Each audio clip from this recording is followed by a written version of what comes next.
আব্বা, আমার রাজপুত্র ছেলেটা কেমন আছে? আমি ভালো আছি আম্মা, আপনি কেমন আছেন? বাবা, তোমার ছাড়া কি তোমার আম্মা ভালো থাকতে পারে? কতদিন পরে আমার রাজপুত্র ছেলে, আমার কলিজার টুকরা ছেলে, আমার সোনার টুকরা ছেলের বয়সটা শুনলাম। ও বাবা, আমি তোমার অনেক মিস করি বাবা। আম্মা আমিও মিস করি। তাহলে তুমি আসো না কেন তোমার আম্মাকে দেখতে? আমি কতদিন ধরে তোমার চেহারাটা দেখি না। কিভাবে আসবো আম্মা বলেন? আব্বা যেভাবে বললেন। আহারে বাবা, তোমার আব্বার কথা বাদ দাও তো, ওইসব তুমি মনে রাখো না, তুমি আইসো। আচ্ছা আম্মা, এই সামিরকে দেখলাম একটা মেয়ের সঙ্গে একটা রেস্টুরেন্টে। ওই ফকিরনিটা? আরে বাপ মায়ের ঠিক নাই, রাস্তা থেকে কোত্থেকে জানি ধরে নিয়ে আসছে একটা মেয়ে, আইনা বলে বিয়ে করছে। আম্মা বিয়ে করে নিয়ে আসছে মানে? আরে তাই তো, মনের জন্য সিনেমা দেখছি, আটকা এক মায়া ধরে নিয়ে আসছে কোত্থেকে, কি বলে যে আমার বউ বিয়ে করছে। তুই নাই বাসায়, কি একটা অবস্থা কত দেখি। তুই থাকলে তো তাও জোর গলায় কথা বলতে পারতাম, ওই ফকিরনিরেও বাইর করে দিতাম। আচ্ছা আচ্ছা আম্মা, আমি আপনাকে আবার কল দিচ্ছি, আমার একটা ফোন আসছে। আব্বা, তুমি কি সাদিয়াকে চিন্তা? তোমার ফ্রেন্ড কয়েকবার মনে হয় কথা বলেছিল তার।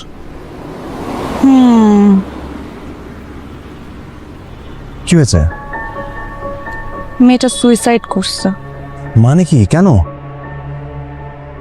একটা সিরিয়াস রিলেশনশিপে ছিল, খুব ভালোবাসতো ছেলেটাকে, ছেলেটা আটকা বিয়ে করে ফেলছে। ও শিট, স্যাড।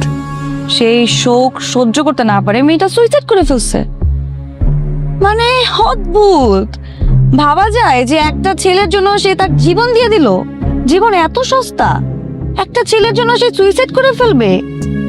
আশ্চর্য, মানে আমি বুঝি না, মানে কি পরিমাণে একটা মানুষ ক্রেজি হলে, পাগল হলে নিজের জীবন দিয়ে দেয়। ওয়াও। হ্যাঁ, বিষয়টা আসলে স্যাড। Of course sad. আচ্ছা, তুমি হলে কি করতে? কি মনে হয় আমি কি করতাম? ফাহাদ, আমি মেহেরিন।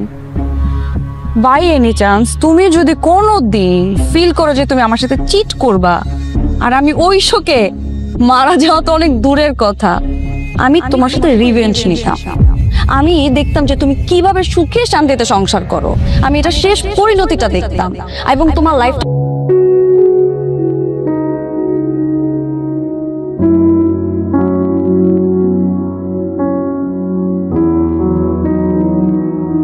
হেই, তুমি এখানে কি করো? ঘুমাও না এখনো? তোমার জন্য ওয়েট করছি না, ভাবলাম একসাথে ডিনার করব। তুমি এখনো ডিনার করোনি? আমি তোমাকে ছাড়া ডিনার করি? আমি তো খেয়ে আসছি। কটা বাজে সায়া? 2:21। এত রাত পর্যন্ত যদি তুমি। ফাহাদ, স্যার কাউকে এক্সপ্লেনেশন দেয় না।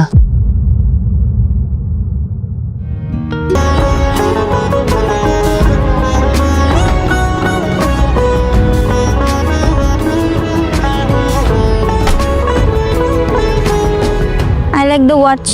Thank you.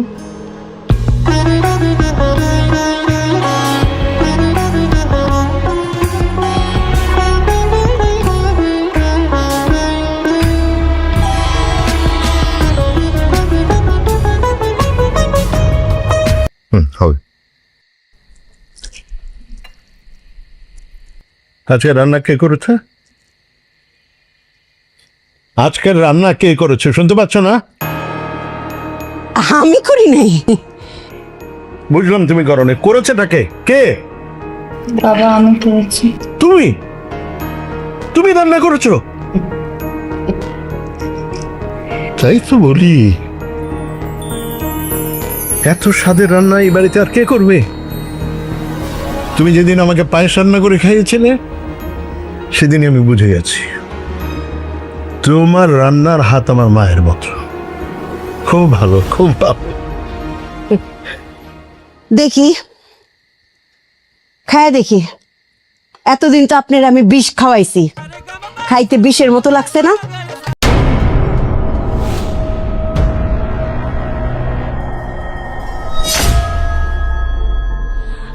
পাগল, তুই আমার শাড়ি খুলে নিয়ে চলে গেলি।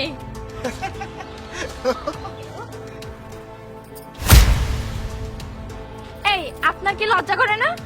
আমি রাস্তায় এভাবে দাঁড়িয়ে আছি আর আপনি কিছু না করে এভাবে হাসছেন।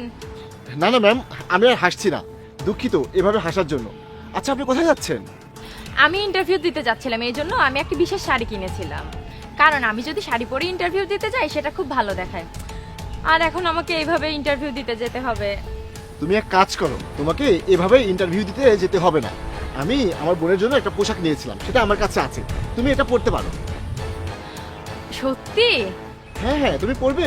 খুব হেল্প হবে, প্লিজ পোশাকটা আপনি আমাকে দিন, পরে আমি পরে আপনাকে পোশাকটি ফেরত দিয়ে দেব। হ্যাঁ অবশ্যই, এটা নাও।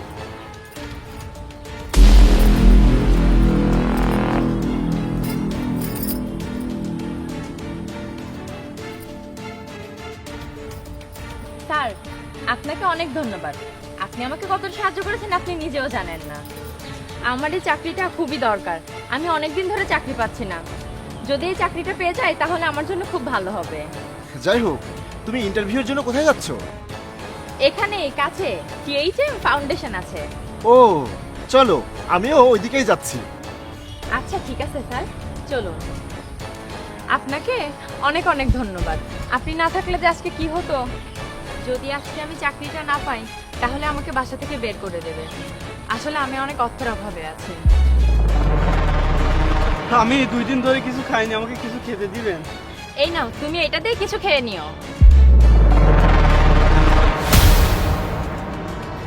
আরে, তুমি এমন গরমে রাস্তায় খালি পায়ে হাঁটছো, তোমার পা পুড়ে যাচ্ছে না? আমার কাছে খাবার টাকাও নেই, আপনি যা দিয়েছেন সেটা দিয়ে নিজের খাবার খাবো না স্যান্ডেল কিনবো? আমার কোনো সমস্যা নেই আপু, আমি এইভাবেই ভালো আছি। না না, তুমি এই টাকাটা রাখো, এটা দিয়ে তুমি একটা স্যান্ডেল কিনবে। আপনাকে অনেক ধন্যবাদ আপু। আর শোনো, কোনো একটা কাজ করো, সারা জীবন কি এভাবে ভিক্ষা করে কাটাবে? ঠিক আছে আপু। তুমি তো অনেক দয়ালু, তুমি বলছিলে তোমার নাকি টাকার অভাব, আর এতগুলো টাকা তুমি এই ভিখারি ছেলেকে দিয়ে দিলে। সমস্যা নেই, আল্লাহ ব্যবস্থা করে দেবে, আর চাকরিটা পেলেই সব হয়ে যাবে। আরে তুমি অন্ধ, দেখতে পাও না সামনে থেকে একটা লোক আসছে আর তুমি ধাক্কা দাও? না না স্যার, সরি, খেয়াল করিনি, কথা বলতে বলতে যাচ্ছিলাম তো তাই এমন হয়েছে। যত সব। আচ্ছা বাদ দাও, চলো।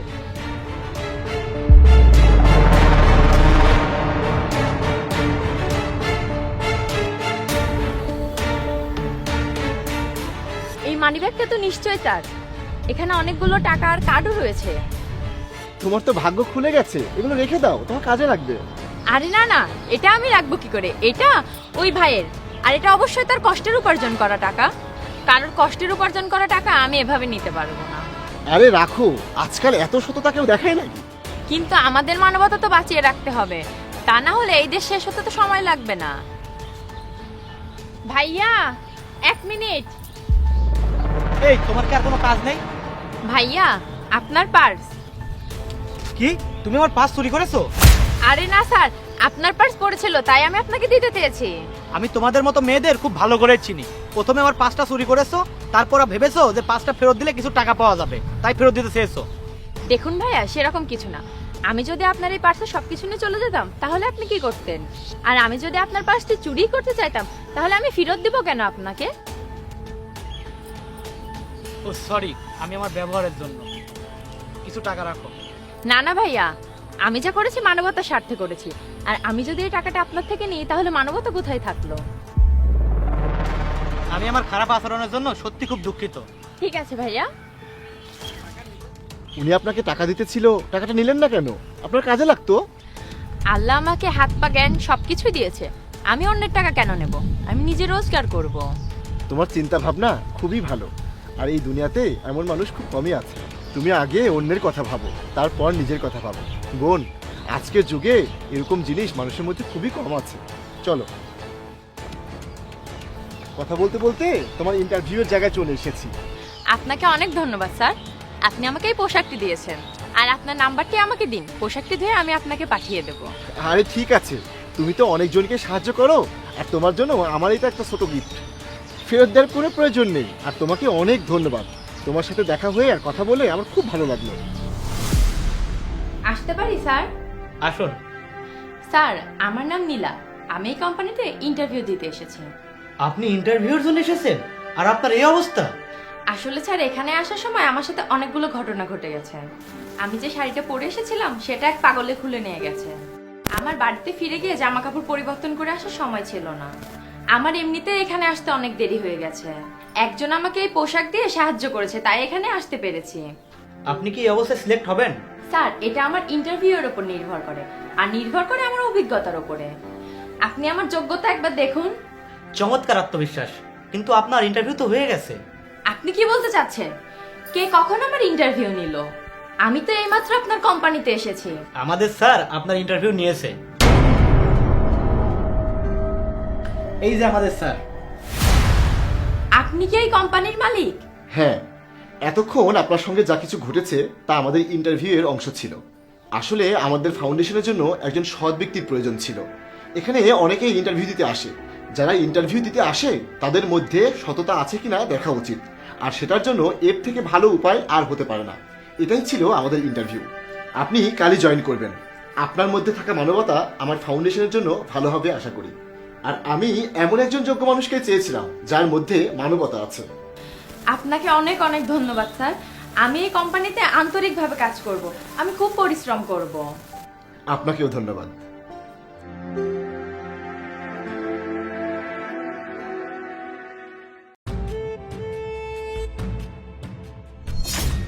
কি হয়েছে বাবা? তুমি কি কিছু চাও?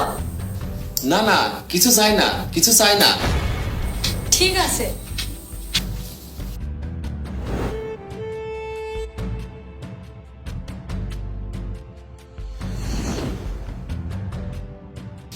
ও মা, তুমি আমার না খুব প্রিয়।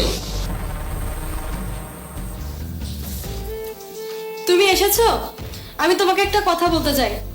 তোমার বাবা আমাকে খুব জ্বালাতন করে। এসব তুমি কি বলছো? বাবা তোমাকে জ্বালাতন করে? বৌমা, তুমি এসব কি ধরনের কথা বলছো? আমি তোমাকে জ্বালাতন করি?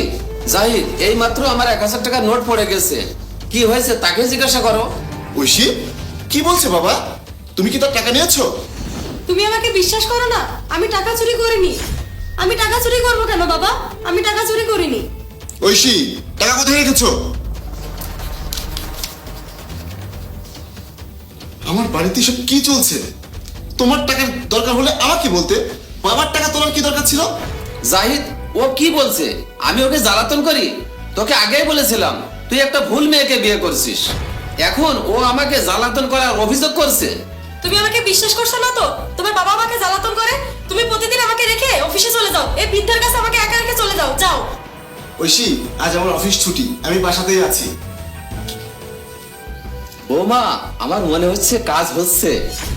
হ্যাঁ বাবা, আপনি ঠিকই বলেছেন, মনে হচ্ছে কাজ হচ্ছে। আপনার টাকা আমার কেন লাগবে? আমার সাথে তো আপনি আছেন। আপনার সবকিছু আমাকে দিয়ে দেন। জাহিদ অবশ্যই আমাদের পরিকল্পনা অনুযায়ী কাজ করবে। আমি কি আরেকটা কথা বলবো? জাহিদ আমার আসল ছেলে নয়। আমার স্ত্রী জাহিদকে দত্তক নিয়েছিল। এখন আমার স্ত্রী মারা গেছে, তাই সমস্ত সম্পর্ক শেষ হয়ে গেছে। আমরা যে পরিকল্পনা করেছি, আমাদের পরিকল্পনা মোতাবেক কাজ হচ্ছে। আপনি শুধু আমাকে একটা কথা বলেন, আপনি কি জাহিদের নামে সব সম্পত্তি লিখে দিয়েছেন? না না, ওর নামে কিছুই দিইনি। সব সম্পত্তি আমার নামে। জাহিদের সাথে আমি অনেক খুশি ছিলাম, কিন্তু আপনি আমাকে আপনার সব সম্পত্তি দিতে চেয়েছেন। ভালোবাসা আসে আর যায়, কিন্তু টাকা সবসময় আসে না। আর আপনি আমাকে কতটা যত্ন করেন, আমার সব ইচ্ছে পূরণ করেন, তাই আমি আপনাকেই চাই। তাড়াতাড়ি ভেতরে গিয়ে নাটক শুরু করো। তাকে বলো তোমার বাবা আমাকে খুব জ্বালাতন করে। ঠিক আছে বাবা। দেখো সাহেব কেমন বসে আছেন। তার বাবা যে তার বউকে জ্বালাতন করছে, তাকে কিছু বলবে বা কিছু করবে তা না, মনের সুখে বসে ফোন টিপছে। আমার মনে হয় না যে বাবা তোমাকে জ্বালাতন করছে। সে কেন এমন করবে? আমি তাকে ছোটবেলা থেকে চিনি। আমি যদি এসব করতাম তাহলে তুমি কখনই আমাকে বাসা থেকে বের করে দিতে, কিন্তু আমি কখনো ভাবতেও পারিনি যে তুমি আমার কথাই বুঝবে না। আমি কি করব? আমার কি করা উচিত? তাকে এই বাড়ি থেকে বের করে দাও। আমি এই বাড়িতে এভাবে থাকতে পারবো না। কি বলছো এসব? বাবাকে বাড়ি থেকে বের করে দেবো? তুমি কি পাগল? কাল আমার সাথে কোনো অপ্রীতিকর ঘটনা ঘটবে, তারপরেও তুমি কিছু করবে না। আচ্ছা, আমি চলে যাব। যেখানে আমার কথা কেউ ভাবে না, সেখানে আমি কিভাবে থাকবো? আমার কি করা উচিত? তুমি ডিভোর্স চাও তো? এক কাজ করো, ডিভোর্স পেপারে সই নিয়ে নাও, ডিভোর্স হয়ে যাক। আমার মন ভালো নেই, আমি অফিসের টেনশনে আছি। যে কোনো সময় আমার চাকরি চলে যেতে পারে। কারণ অফিসের লোকসানে চলছে। আমি কি করব কিছুই বুঝতে পারছি না। তারপরে ঘরের এসব সমস্যা, বাবা একরকম কথা বলে, তুমি একরকম কথা বলো। আমি কি করব, কোথায় যাব? আমি যখন বাড়ি থেকে চলে যাব তখনই বুঝবে। জাহিদ, ওই মেয়ে কি বললো? আমি তাকে জ্বালাতন করি? আরে বাবা, তুমি তাকে জ্বালাতন করনি। সে জানে না সে কি বলছে, সে নিশ্চয়ই রাগ করে কিছু বলেছে। এই ব্যাপারটা শেষ করো। হয় আমি এ বাড়িতে থাকবো, না হয় তোমার বউ এ বাড়িতে থাকবে। তোমরা দুজনে মিলে মজা করো, আমি চলে যাচ্ছি। বাবা তুমি এমন কেন করছো? তোমার বউ আমাকে দোষ দেবে আর তুমি কিছু বলবে না, এইটা দেখার জন্যই আমি তোমাকে লেখাপড়া শিখিয়ে মানুষ করেছি। বাবা এখন আমি কি করব? আমি অফিস নিয়ে খুবই টেনশনে আছি, তোমরা একটু শান্ত হও। এই ব্যাপারটা সমাধান করবে, নইলে আমি এই বাড়ি থেকে চলে যাব।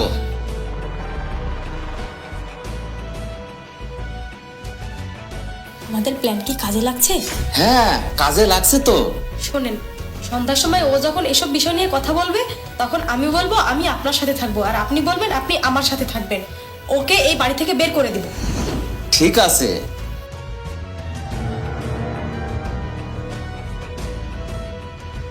এই বাড়িতে সব কি চলছে? দেখো ঐশী, তুমি যদি সত্যি ডিভোর্স চাও তাহলে আমার কথাটা শোনো, তুমি ডিভোর্স নিয়ে নাও। তুমি যেটা বলছো সেটা আমার বিশ্বাস হচ্ছে না, কারণ আমার বাবাকে আমি কখনোই তোমাকে জ্বালাতন করতে দেখিনি। আমার মনে হচ্ছে তুমি অন্য কাউকে পছন্দ করো, আর তাই এসব কথা বলছো। বাবা এই বয়সে কেন এমন করবে? বাবা ছোটবেলা থেকে অনেক যত্ন করে আমাকে মানুষ করেছে। তুমি কি জানো আমি এতিম ছিলাম, কিন্তু আমার বাবা এই কথাটি বাইরে কখনোই কাউকে বলতেন না। তিনি তার নিজের ছেলের মতোই আমার সাথে আচরণ করতেন। তিনি আমাকে কখনো কষ্ট পেতে দেননি। এমনকি মা মারা যাওয়ার পরে তিনি আমাকে সাদরে গ্রহণ করেছেন, আমাকে লেখাপড়া শিখিয়ে বড় করেছেন, বিয়ে দিয়েছেন। এখন আমি ভালো আছি। সে আমাকে কোনো দিন কোনো কিছু অভাব বুঝতে দেয়নি। আর সেই বাবার সঙ্গে তুমি এমন করছো, আমার বাবাকে তুমি অভিযুক্ত করছো। তুমি যদি সত্যি আমার সঙ্গে থাকতে না চাও, তুমি এই যে নাও, ডিভোর্স পেপারে সই করে নাও। এসব তুমি কি বলছো? এখন তুমি আমাকে সন্দেহ করছো? আমি তোমাকে অনেকবার বলেছি তোমার বাবা আমাকে জ্বালাতন করে।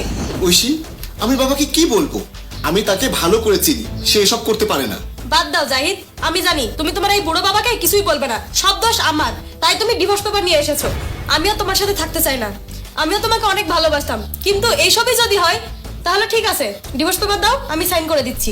সে আমাকে বুড়া বলছে আর এত অপমান করছে, আর তুমি বসে তাই সহ্য করছো? ঠিক আছে, নিজের রক্ত নিজেরই হয়, তুমি কিভাবে বুঝবে? নিজের ছেলে নিজেরই হয়, তোমাকে তো দত্তক নেয়া, সেটা তো আমার বুঝতেই হবে। বাবা তুমি সব কি কথা বলছো? মনে হয় তুমি আর তোমার বইয়ের এসব ষড়যন্ত্র। ঠিক আছে, আমি এই বাড়ি থেকে চলে যাব। দেখো বাবা, আমি কার কথা শুনবো আমি বুঝতে পারছি না।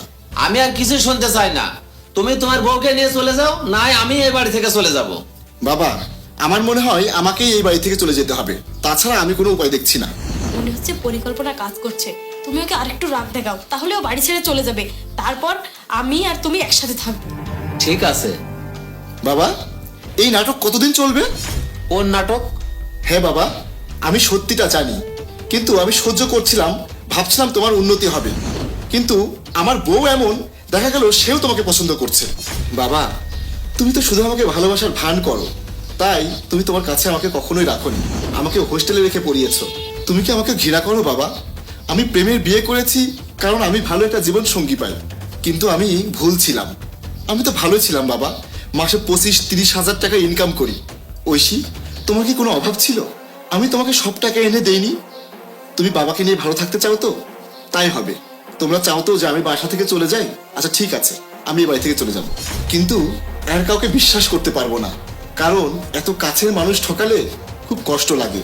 আমি তোমাকে বলতে চেয়েছিলাম যে আমার চাকরি চলে গেছে, সেজন্য খুব টেনশনে ছিলাম, কয়দিন ধরে খেতে পারিনি।